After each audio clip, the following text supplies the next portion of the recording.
Hello friends, शौर्य classes में आपका एक बार फिर से स्वागत है। तो आज जो मैं वीडियो लेके आया हूँ वो लेके आया हूँ सबसे विवादित और सबसे गंभीर विषय जो इस समय है यूपी लेखपाल 8085 पद, जिनके सापेक्ष अभी आयोग ने 27,455 अभ्यर्थी को चयनित किया है डॉक्यूमेंट वेरिफिकेशन के लिए। तो यहाँ पे मैंने कुछ कैलकुलेशन किए कि आयोग की आगे की रणनीति क्या है, जिसके रूप में उसने 27,455 बच्चों को सिलेक्ट किया है, उसको समझने की कोशिश करेंगे। देखिए, वर्ग के हिसाब से जनरल, ओबीसी, ईडब्ल्यूएस, एससी और एसटी की बात करी है मैंने यहाँ पे, ना ही फीमेल या फ्रीडम फाइटर इस तरीके के जो पद हैं उनको मैंने अभी नेगलेक्ट कर दिया है। अगर मैं पदों की बात करूँ तो सामान्य वर्ग के कुल पद हमारे पास 3271 हैं। इसी तरीके से ओबीसी के 2174, ईडब्ल्यूएस के 798, एससी के 1690 और एसटी के 152। साथ ही साथ मैंने अलग से लिखा है पीएस 306 जो कि इन्हीं के अंतर्गत है, यानी कि ये जो पद है टोटल ये आपके 80, 85, 8,085 पद हो जाते हैं। आयोग की जो अभी कट ऑफ आई है डॉक्यूमेंट वेरिफिकेशन के लिए वो आई है जनरल की 75.75, ओबीसी और ईडब्ल्यूएस सेम है। सामान्य वर्ग की जो 75.75 है वही ओबीसी और ईडब्ल्यूएस की है। एससी की 73.75 और एसटी की आई है 66.50। अब मैंने यहाँ पे क्या कोशिश करी है अनुमान लगाने की, मैंने यहाँ पे अनुमानित अभ्यर्थी लिए हैं। ये अनुमानित अभ्यर्थी कैसे लिए हैं, मैंने जनरल को 3 गुना माना है, यानी कि 3271 का 3 गुना आ जाएगा 9,813 बच्चे। यानी कि मैं ये मान के चल रहा हूँ कि सामान्य वर्ग के बच्चे जो हैं वो 3 गुना है। ओबीसी के 1.5, ईडब्ल्यूएस के 1.5, एससी के 1.5 और एसटी के भी 1.5 गुना बच्चे चयनित हुए हैं इन 27,455 में। अगर मैं इनकी कुल संख्या ज्ञात करता हूँ, जितने भी अनुमानित अभ्यर्थी हैं जो मैंने 3 गुना, 1.5 गुना लिए हैं, ये बैठते हैं 17,034 बच्चे, 17,034। और एक अभी विभाग द्वारा स्पष्ट नहीं किया गया है कि पीएच के कितने बच्चे लिए गए हैं। उन्होंने वहाँ पर कंडीशन रख दी है कि जिनके भी 0 या उससे ज़्यादा मार्क्स हैं, 0 या उससे ज़्यादा मार्क्स हैं, वो सारे चयनित है। तो मैं यहाँ पे अनुमान लगाता हूँ कि शुरुआत में जो 30 गुना बच्चे थे, भाई अगर सभी ने परीक्षा दी है, एक अनुमानित आंकड़ा है, इसमें 10% का वेरिएशन आप मान के चलिए, और 10% का वेरिएशन कुछ ज़्यादा नहीं है। अगर मैं ये मान के चलूँ कि ये 30 गुना बच्चे थे तो इनकी संख्या हो जाती है आपकी 9,180। ठीक है, 180। अगर मैं इनको भी इसमें ऐड कर लेता हूँ तो 9,180 बच्चे, तो ये टोटल संख्या हो जाती है 26,214। अब सवाल ये होता है कि टोटल बच्चे तो चयनित हुए 27,455 और हमारा जो टोटल कैलकुलेशन बैठ रहा है वो हो रहा है 26,214 बच्चे। तो अगर मैं यहाँ पर माइनस करता हूँ 27,455 में से 26,214, तो यहाँ पे माइनस हो क्या आएगा आपका 1,241। अब स्टूडेंट मेरा सिर्फ एक अनुमान है, क्योंकि जो विषय शुरू से ही गंभीरता में लिया गया था कि भाई एसटीएफ जांच कर रहे हैं या 15,000 संदिग्ध हैं या नहीं है, वो शुरू से ही एक क्वेश्चन मार्क लगा हुआ है कि क्या वाकई ही ऐसा हुआ था कि 15,000 अभ्यर्थी टारगेट पे थे एसटीएफ के। अभी एक लिस्ट भी आयोग ने जारी किया जिसमें किन के खिलाफ एफआईआर है, किन के खिलाफ नहीं है, कुछ ऐसा मैंने एक नोटिस देखा था। उसी के बिहाफ पे मैं ये मान के चल रहा हूँ कि आयोग को लगता है कि ये जो 1,241 बच्चे हैं, ये 1,241 का जो गैप है ये मैंने मान लिया संदिग्ध मान लिया मैंने। ठीक है, संदिग्ध मानने का मतलब है कि ये 1,200 बच्चे वो हैं जिनको आयोग को लगता है कि हो सकता है इनके खिलाफ चार्जशीट हो या कोई सबूत हो, कुछ ऐसा। अब कैलकुलेशन आती है कि भाई ये कैसे पता लगेगा कि मेरिट में कितना वेरिएशन होगा कितना नहीं। आप लोग कमेंट बॉक्स में मुझे ज़रूर बताइएगा कि क्या मैंने जो कैलकुलेशन किया है उसमें कहीं कुछ और अच्छा हो सकता था या फिर मेरा अनुमान ही गलत है पूर्ण रूप से। देखिए, आयोग को एक चीज़ तो कन्फर्म है कि भाई बच्चे डीवी स्किप करेंगे, क्योंकि इससे पहले जो NTPC, railway D group, UPSI, ये 3 बड़ी परीक्षाएं थीं जिस पे नंबर ऑफ़ स्टूडेंट बहुत ज़्यादा थे और वो कहीं ना कहीं लेखपाल में भी बैठे थे। तो सभी यूट्यूब चैनल जो अन्य हैं या और जो लोग हैं जो जानकारी में संपर्क में लोगों से ये पता लगा कि अगर अनुमानित जिस हिसाब से डीवी स्किप का अभियान चल रहा है कि अगर 5,000 बच्चों ने स्किप कर दिया डीवी तब क्या होगा, तब ये होगा। और एक चीज़ और, ये वही बच्चे डीवी स्किप करेंगे जिनके मार्क्स ज़्यादा अच्छे हैं, सपोज़ जो सिलेक्ट हो गया है, सपोज़ करिए कि जो एसआई में सिलेक्ट हो गया है, तो 10 में से 6 बच्चे तो ऐसे थे जिनके मार्क्स जनरल को टच कर रहे होंगे। ये अनुमान है मेरा कि अगर वो दरोगा की भर्ती में या एनटीपीसी में अच्छी पोस्ट पे सिलेक्ट हुए तो वो क्रीम बच्चे थे, और अगर वो क्रीम बच्चे थे तो वो कहीं ना कहीं जनरल की मेरिट में फ़ाइट करते, चाहे किसी भी वर्ग से वो होते, चाहे ईडब्ल्यूएस, चाहे ओबीसी या एससी एसटी, कहीं से भी होते। एसटी तो नहीं कहूँगा मैं, शायद एसटी का 1-2 बच्चा ही होगा जो जनरल को कंट्राडिक्ट कर रहा होगा। तो यहाँ पे अगर जिस तरीके से अभियान बहुत अच्छे लेवल पे चल रहा है डीवी स्किप का, अगर 5000 बच्चों ने डीवी स्किप कर दिया, और ये मान लीजिए कि वो 5000 बच्चे किससे थे, जनरल कैटेगरी से ही थे, यानी कि जिनके मार्क्स 80 प्लस, 78, 79, 80 प्लस वाले थे, ठीक है, ये मान के चलिए। तो उस कंडीशन में क्या होगा, ये अनुमान है मेरा कि ये जो बच्चे 9813 थे उसमें से अगर 5000 बच्चे हट गए तो आपके पास बचते हैं 4813 बच्चे जो कि जनरल कैटेगरी के हैं, जिनके मार्क्स कहीं ना कहीं 78, 79, 80 और उसके एबव हैं, ये मान के चलिए। अब मैंने एक और कोशिश करी कि जैसे ओबीसी के बच्चे हैं 3261 बच्चे अगर सिलेक्ट हुए हैं, तो मेरा एक अनुमानित आंकड़ा है कि कम से कम 500 बच्चे ऐसे हैं जो कहीं ना कहीं कहाँ पहुँचेंगे, जनरल की मेरिट को क्रॉस करेंगे। यानी कि ये 500 भी किस में ऐड हो गए, इसमें ऐड हो गए, ठीक है जी। अब ये कितना हो गया, अब ये हो गया 5313। इसी तरीके से ईडब्ल्यूएस से करीब 200 का आंकड़ा है मेरा कि 200 मैक्सिमम नहीं है, मिनिमम है। मैक्सिमम और भी ज़्यादा हो सकते हैं कि 200 से 300, 400 जो भी बच्चे हैं, 200 या 100-200 बच्चे ऊपर नीचे हो सकता है। 200 बच्चे ईडब्ल्यूएस के जो वो कहाँ करेंगे, उनके मार्क्स कहीं ना कहीं जनरल की मेरिट में वेरी करेंगे। अगर मैं इन 200 को भी यहाँ ऐड कर देता हूँ तो ये अब हो जाएगा 5513। इसी तरीके से एससी से भी, एससी में सबसे बड़ा डाउट रहता है क्योंकि यहाँ number of students, number of vacancies ठीक ठाक है और यहाँ पे स्टूडेंट फाइट करते हैं, अच्छी फाइट करते हैं। तो यहाँ पे भी मैं अनुमानित 200 बच्चे मानता हूँ कि 200 बच्चे कहाँ जाएंगे, वो जनरल की मेरिट में फ़ाइट करेंगे। एक बड़ा अनुमान है लेकिन मुझे लगता है कि 200 बच्चे जनरल की मेरिट में फ़ाइट करने चाहिए। तो अब ये आंकड़ा हो जाता है बढ़कर सिर्फ जनरल की कैटेगरी के लिए 5713, यानी कि 3275 के अगेंस्ट 5713 बच्चे फाइट कर रहे हैं। अब सभी चैनल जो एक आंकड़ा देते हैं कि हाँ भाई 0.25 का वेरिएशन रखेंगे तो उस पर 500 बच्चे आएंगे, कोई कहता है 0.25 पे कम से कम 1000 बच्चे हैं, ठीक है, ये तो सब ने आंकड़ा दे ही दिया है। अब होगा क्या, अगर यही आंकड़ा रहा तो यहाँ पे आप देखिए कि 3261 में से अगर 500 जनरल में काउंट हो गए ओबीसी के, तो यहाँ पे बचते हैं आपके 2761 बच्चे जो किसके अगेंस्ट फाइट कर रहे हैं, 2174, लगभग 1.5 गुने के आसपास होना चाहिए। मैंने कैलकुलेशन नहीं किया इसका कि कितने गुना बैठेगा, कम ही है बल्कि 1.5 गुने से। इसी तरीके से यहाँ पे कितना हो जाएगा, यहाँ पे आपका हो जाएगा 997, ठीक है, और इसी तरीके से यहाँ पे हो जाएगा 2335, ठीक।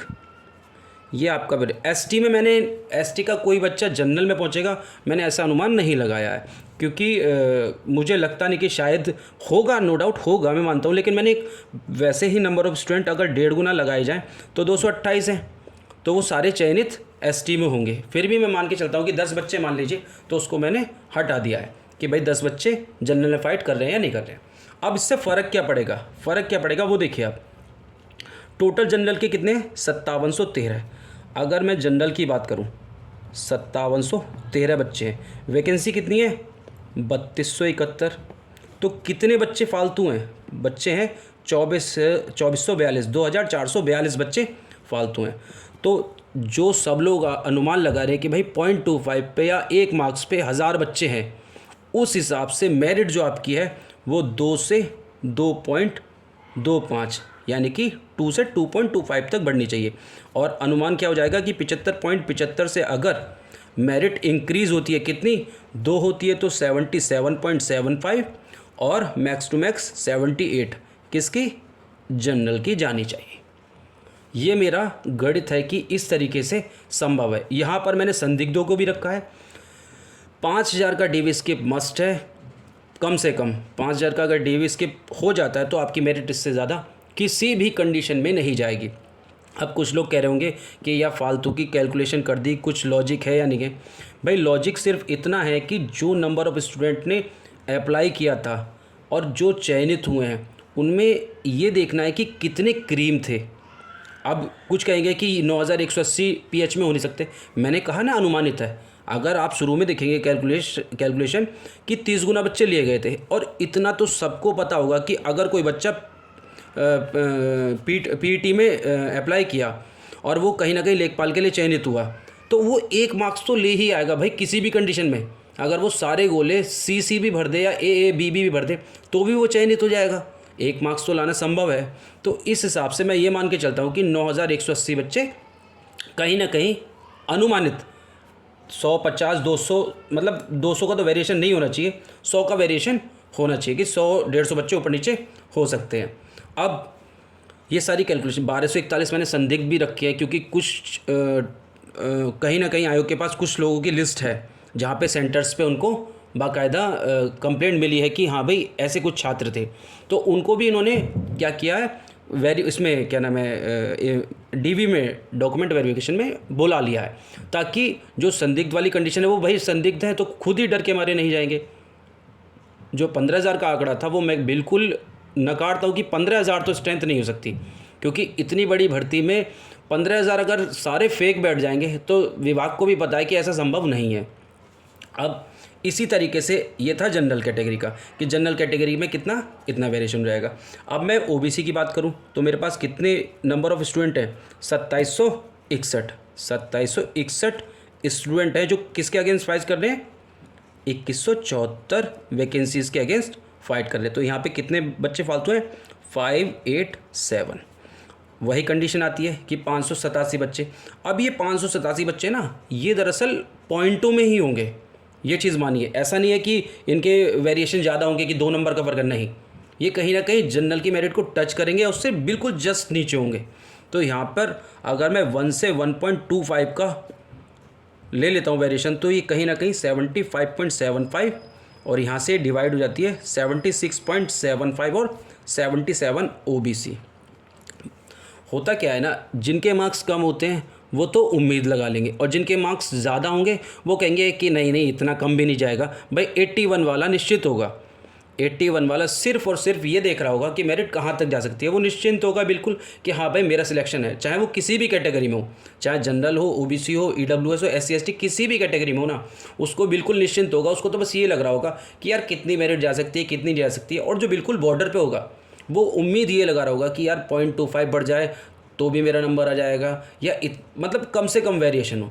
तो एक कैलकुलेशन की है कि जो आयोग ने हमको डिटेल दी है भाई 27,455, कोई लॉजिक नहीं बनता, सिर्फ उसी कंडीशन में लॉजिक बनता है कि जब पीएच के बच्चे आयोग को पता हो कि इतने हैं, और कहीं ना कहीं उसको ये भी पता हो कि कम से कम 5,000 प्लस स्टूडेंट्स एसआई, एनटीपीसी और इससे पहले जो यूपी ट्रिपल एससी की वैकेंसीज़ हैं उनमें कहीं ना कहीं ओवरलैप कर रहे हैं, कहीं ना कहीं उनके सिलेक्शन हो चुके हैं। तो आयोग भी एक अनुमान लगा के बैठा है। भाई उसको क्या करता, अभी वो मेरिट में ऊपर के बच्चे बुला लेता, फिर देखता कि वैकेंसीज़ खाली रह गई, फिर दोबारा से कॉल करता, तो उससे बेस्ट उसने क्या किया, एक ही साथ उठा लिए सारे बच्चे। अब जिनको स्किप करना है स्किप करिए, जिनका कहीं और सिलेक्शन हो गया वो सिलेक्शन ले चुके हैं, तो उनकी जगह दोबारा कॉल ना करके उनको एक ही रिज़ल्ट निकालना पड़ेगा। अगर मैं ओबीसी के बाद ईडब्ल्यूएस की बात करूँ तो ईडब्ल्यूएस में मेरे पास थे 997, जो कि क्या है 798 के अगेंस्ट फाइट करेंगे। यहाँ पे कितना वेरिएशन आएगा, यहाँ पे आएगा 199 का, तो यहाँ पे भी 0.5 से 0.75। एक स्क्रीनशॉट वायरल हो रहा था कि एलडीए और उसकी वैकेंसी थी कि उसमें कितनी मेरिट गई थी, तो वहाँ पे भी आप एक चीज़ देखिए कि उन्होंने 3 गुना बच्चे बुलाए थे और मेरिट जो थी जनरल की 2 पॉइंट समथिंग कुछ बड़ी थी, ईडब्ल्यूएस की 0.75 बड़ी थी और ओबीसी की मुझे याद नहीं। तो इस तरीके से आप खुद देखिए भाई, क्रीम बच्चे हर जगह हैं, हर वैकेंसीज़ में ऐसे भी होंगे। मैं एक पॉइंट बता के चल रहा हूँ कि जो लेखपाल में सिलेक्ट हो जाएंगे ना, और कुछ टाइम जॉब करने के बाद वो छोड़ भी देंगे, क्यों, कहीं ना कहीं वो इससे अच्छे एग्ज़ाम की तैयारी कर रहे होंगे। तो एक चीज़ आप दिमाग में ये रखिए। हाँ, यहाँ पे ये डाउट उठता है कि भाई कि वेटिंग लिस्ट आएगी या नहीं आएगी, ये आयोग पे डिपेंड करता है कि उसका मन है। वैसे तो कभी आयोग ने निकाली नहीं है वेटिंग लिस्ट, वो क्या करता है कि जो वैकेंसीज़ रह जाती हैं उनको नेक्स्ट भर्ती में शायद वो ऐड कर दे। ऐसी संभावना है, लेकिन वेटिंग लिस्ट मुझे भी नहीं लगता, चांसेस बहुत कम है कि इससे पहले आयोग ने कभी निकाले ही नहीं है। अगर यहाँ पर 0.5 से 7.5 इंक्रीज़ होती है EWS की तो 75.75 और मैक्स टू मैक्स 76.25 और 76.50 EWS। अब सबसे बड़ा खेल कहाँ होगा, जो मुझे अनुमान लगता है सबसे बड़ा खेल होगा SC कैटेगरी में। इसका अनुमान मैं भी नहीं लगा पा रहा हूँ क्योंकि मेरिट कम गई है और नंबर ऑफ़ वैकेंसीज़ ठीक ठाक हैं, ऐसा नहीं है कि कम है, नंबर ऑफ़ वैकेंसीज़ ठीक ठाक है। अब यहाँ पे क्या है, जो फाइट है ना वो बिल्कुल कांटे की है। बहुत से ऐसे बच्चे होंगे SC में जो कहीं ना कहीं जनरल में पहुँच रहे होंगे और उनका मैंने सिर्फ आंकड़ा लगाया है 200 बच्चों का, 200 बच्चों का आंकड़ा लगाया है। और जो भी ज़्यादातर बच्चे होंगे उनमें वेरिएशन ज़्यादा नहीं होगा। बहुत से ऐसे बच्चे होंगे जो 75 78 पहुँच सकते हैं, वहाँ तक वहाँ के होंगे, जनरल वाले भी होंगे, जनरल कैटेगरी में भी पहुँच रहे होंगे। अगर मैं यहाँ पे लगाता हूँ तो यहाँ पे मेरे पास 2335 नंबर ऑफ़ स्टूडेंट है, किसके अगेंस्ट, 1690 के अगेंस्ट, तो यहाँ पे आ जाता है 645। अब आप लोग कहेंगे कि जब 587 में आपने 1 से 1.25 लिया है तो यहाँ पे भी इतना होना चाहिए, नहीं, यहाँ पे मैं इसको फालतू लेके चलूँगा। मैं यहाँ पे 1.25 से इसको 1.75 तक मान के चलूँगा कि इतना बढ़ना चाहिए।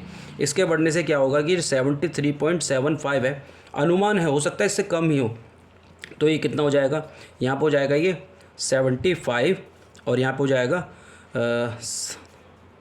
75.5। ठीक है, ये इतना उम्मीद है कि बढ़ जाएगी। किसका था, SC का। और ST में सिर्फ इतना बोलूँगा कि शायद ही हो कि 0.25 या 0.5 तक इंक्रीज़ हो, शायद ही हो सकता है ST के मेरिट यही रह जाए, हो सकता है। क्योंकि जो रेलवे के एग्ज़ाम गए ना, मतलब ऐसा देखा गया है कि ST कैटेगरी के बहुत से स्टूडेंट रेलवे में सिलेक्ट हो चुके, भाई वहाँ पे मेरिट कम गई है इस बार, तो मुझे लगता है कि वहाँ पे सिलेक्ट हो गए होंगे। और सेंट्रल और स्टेट गवर्नमेंट में इतना तो किसी भी अभ्यर्थी को पता होता है कि सेंट्रल गवर्नमेंट के बेनिफिट्स ज़्यादा अच्छे होते हैं कंपैरिजन टू स्टेट गवर्नमेंट। ठीक है, और अगर किसी को होम सिकनेस है तो वो मैटर अलग है कि भाई वो घर के पास रहना चाहता है या अपने ही डिस्ट्रिक्ट में रहना चाहता है, अपने स्टेट में रहना चाहता है, तो वो क्या करेगा, वो लेखपाल को चुनेगा किसी अच्छी जॉब के अगेंस्ट भी।